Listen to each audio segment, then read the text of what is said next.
अस्सलाम वालेकुम। आज की वीडियो में मैं जवाब दूंगा एक बहुत इंपॉर्टेंट सवाल का जो हमारे एक बहुत स्पेशल व्यूअर ने भेजा। सलमान सलमान आस्क्ड मी कि इंडिया हर कुछ अरसे के बाद पाकिस्तान के ऊपर एक फॉल्स फ्लैग ऑपरेशन करने के बाद चढ़ दौड़ता है और ऐसा क्यों होता है और पाकिस्तान ही ऐसा क्यों नहीं रेसिप्रोकेट करता। पाकिस्तान में भी अगर कोई ऐसा वाकया हो और होता है तो पाकिस्तान ऐसे रिएक्ट क्यों नहीं करता और पाकिस्तान इंडिया के ऊपर ऐसे क्यों नहीं चढ़ दौड़ता। तो इसके मुतालिक मेरी क्या राय है। तो मैं चूंकि एक डिफेंस एनालिस्ट हूं जो कि रियलिटी के साथ एम्बेडेड है। I am not one of those who is going to talk without taking reality into account. कुछ रियलिटीज हैं। देखिए, हर मुल्क के कोई डायनामिक्स होते हैं, हर मुल्क की कोई कंपल्शंस होती हैं, हर मुल्क की कुछ स्ट्रेंथ्स होती हैं, कुछ वीकनेसेस होती हैं। इंटरनल पॉलिटिक्स के कुछ डायनामिक्स होते हैं, उनका इंटरनेशनल पोस्चर होता है, उनके कुछ गोल्स होते हैं। कुछ इकोनॉमिक गोल्स उनकी पोस्चरिंग के ऊपर डिपेंड करते हैं।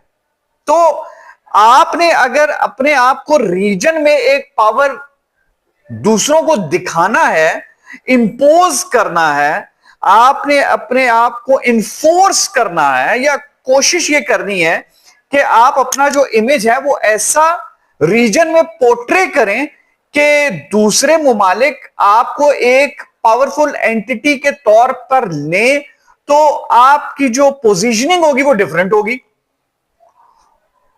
आप डोमेस्टिक इश्यूज से ज्यादा इंटरनेशनल इश्यूज के ऊपर कंसंट्रेट करेंगे।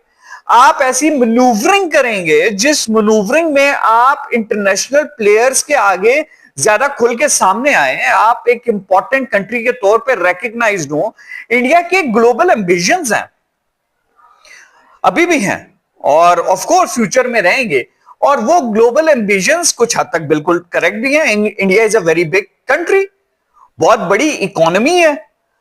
इंडिया उभर रहा है, of course we have to accept. वो इकोनॉमिकली अपने आप को बहुत डिफिकल्टीज के बावजूद it is coming out as a powerful country.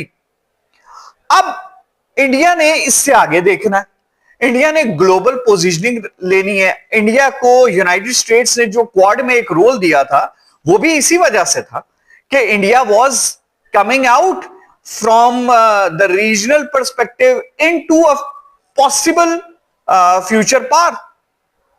अब ये चीज जो है हम आर्ग्यू कर सकते हैं कि वो आउट ऑफ प्रोपोर्शन है। बिल्कुल हमें लगता है कि वो थोड़ा प्रीमेच्योर है। इंडिया में बहुत पोटेंशियल था और है, लेकिन इंडिया को मॉडल फॉलो करना चाहिए था चाइना का। और चाइना का मॉडल यह था कि उस वक्त तक खामोश रहो जब तक इतने ताकतवर ना बन जाओ कि बगैर कॉन्फ्लिक्ट के ही आपकी पावर को इंडोर्स कर दिया जाए। ठीक है, अब चाइना एक ऐसा वर्ल्ड पावर बन के उभरा है कि countries would like not to confront China. तो कन्फ्रंटेशन को मैक्सिमम हद तक अवॉइड किया जाए। अच्छा, इंडिया की सोच जरा डिफरेंट थी।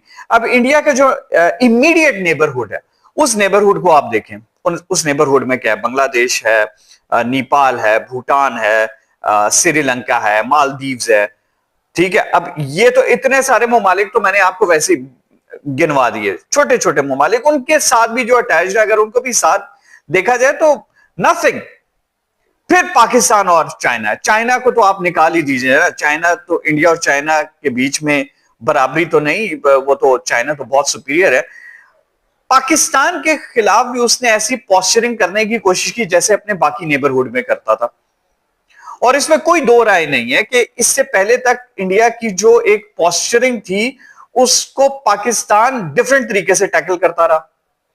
और पाकिस्तान की अपनी कंपल्जन्स थी, इंटरनल कुछ कंपल्जन्स थी। वो कंपल्जन्स ये थी कि अभी हमने उस ग्रोथ के मोमेंटम को अचीव करना था जो इंडिया अचीव कर चुका था। एक मोमेंटम चाहिए होता है, इनिशियल मोमेंटम चाहिए होता है। वो मोमेंटम हमसे अचीव नहीं हो रहा था। हमारी जो रिक्वायरमेंट्स हैं वो उसमें कभी भी international posturing, force as a tool of international posturing कभी नहीं थी।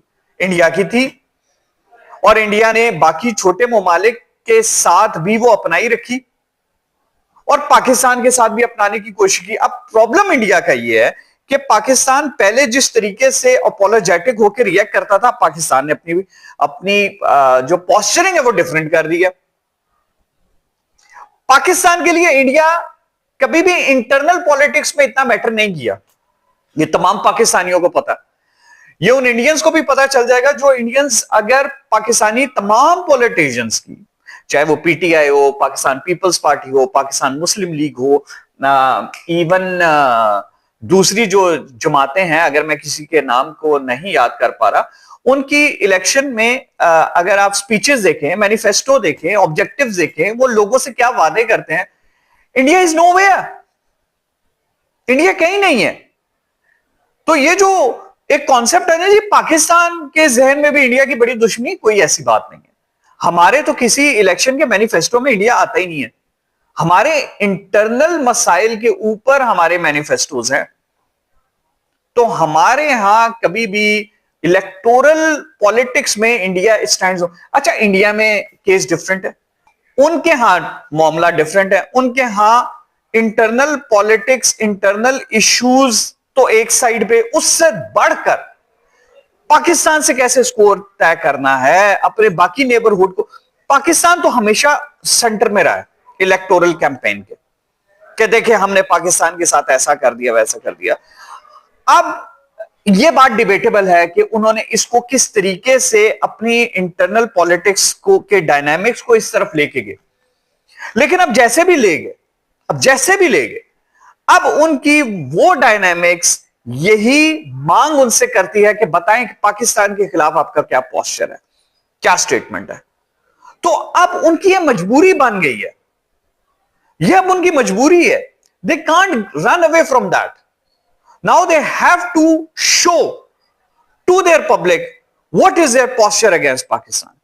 यही वजह है कि जब भी इलेक्शंस आते हैं, जब भी वहां पे कोई बीजेपी को कोई मुश्किल आती है या उसने अपने वोट बैंक को इंक्रीज करना होता है, तो वो क्या करते हैं, वो सिंपली ये करते हैं कि वो वॉर मॉन्गरिंग शुरू कर देते हैं, वो फॉल्स फ्लैग ऑपरेशंस करते हैं और पाकिस्तान के ऊपर लिमिटेड स्ट्राइक करने की कोशिश करते हैं। मुंह तोड़ जवाब मिल जाता है, वो मिलता जा रहा है। अब जिस तरीके से आगे वक्त बढ़ता जा रहा है, उनको जवाब इतना बढ़ के मिलता जा रहा है कि अभी आप देखेंगे नाउ उस तरीके से वो आगे नहीं आए जिस तरीके से पुलवामा और पहलगाम में आए थे। ठीक है, तो इसका सिंपल जवाब यह कि पाकिस्तान की रिक्वायरमेंट नहीं है। नंबर वन, पाकिस्तान की रिक्वायरमेंट नहीं है। पाकिस्तान को कोई शौक नहीं है कि वो फोर्स को as a tool of international projection इस्तेमाल करें। पाकिस्तान ने यह चीज शो किया कि डिप्लोमेटिकली पाकिस्तान अपने पोस्चर को बहुत बेहतर तरीके से कर सकता है। ऑफ कोर्स उसके पीछे रीजन एक यही थी, मिलिट्री जो हमारी सक्सेस थी उसने बहुत इंपॉर्टेंट रोल प्ले किया। लेकिन वो मिलिट्री सक्सेस हमने एक ऐसे कॉन्फ्लिक्ट से ली जिसको हमने खुद नहीं मांगा था। वो कॉन्फ्लिक्ट तो हमारे ऊपर इन्फोर्स किया गया था। हम लोग तो उसका हिस्सा कभी भी खुद से नहीं बने, हमारे ऊपर अटैक किया गया जिसका हमने एक ऐसा भी फिटिंग रिप्लाई किया कि दुनिया मोतरफ हो गई पाकिस्तान एयरफोर्स की, पाकिस्तान आर्म फोर्सेस की। तो इसका जवाब सिंपल यही है। I believe Salman, I have done justice to your question. Pakistan की इकोनॉमी भी इस चीज को सस्टेन नहीं कर सकती। पाकिस्तान की इकोनॉमी चाह रही है तवज्जो 100% पाकिस्तानी हुकूमत की कि हम इंटरनली चीजों को, मामलात को बेहतर करें। और ये कॉन्फ्लिक्ट किसी की इकोनॉमी के लिए बेहतर नहीं है। अगर इंडिया भी ये समझता है कि वो अफोर्ड कर सकता है तो गलत है, वो गलत है।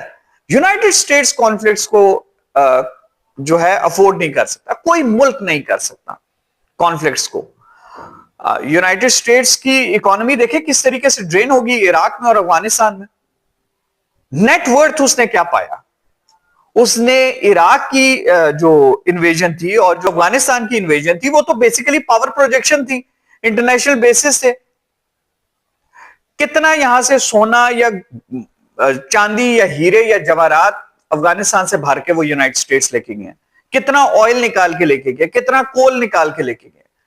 तो जब आप इंटरनेशनल प्रोजेक्शन में अपनी पावर्स को इन्फोर्स करने के लिए कॉन्फ्लिक्ट्स को एज अ वेपन यूज करते हैं तो उसकी कॉस्ट भी होती है, और उसकी कॉस्ट ये होती है कि आपकी फिर इकोनॉमी ड्रेन भी होती है।